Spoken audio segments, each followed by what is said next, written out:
La question de ligne rouge, elle est claire, elle a toujours été claire et défendue par la République démocratique du Congo. Nous n'allons pas dialoguer avec un groupe terroriste comme le M23. La République démocratique du Congo, vous le savez tous mieux que moi, vient de très loin. Quand il s'agit des groupes armés, quand il s'agit aussi du poids des négociations que le pays a eu à engager avec des groupes armés qui ont utilisé la violence et la force pour avoir un accès politique ou pour avoir de l'importance ou de l'influence politique ou un accès à des ressources quelconques. Cette page a été définitivement tournée.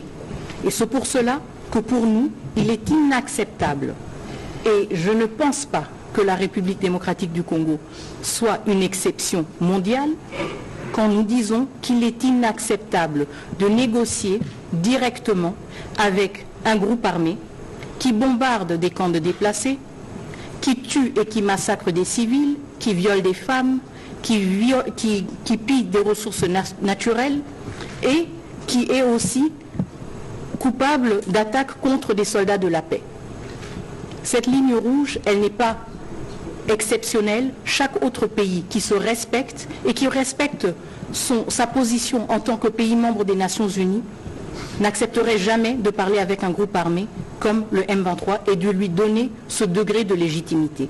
Il y a un cadre très spécial pour la question des groupes armés congolais et c'est le processus de Nairobi. Il n'y a pas de traitement exceptionnel et il n'y a certainement pas de récompense pour les pilleurs, les violeurs et les assassins. Deuxième question, est-ce que c'est un report ou un échec? Bon, l'un n'exclut pas l'autre.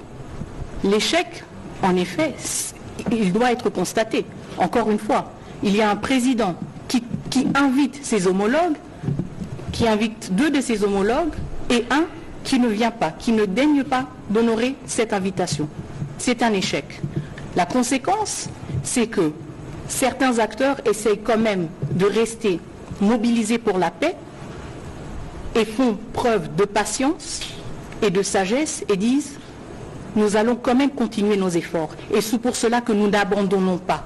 Et c'est pour cela qu'il y aura un autre sommet. Et c'est pour cela que nous parlons ensuite d'un report. Mais d'abord, tout d'abord, c'est un échec. Et c'est l'échec du Rwanda.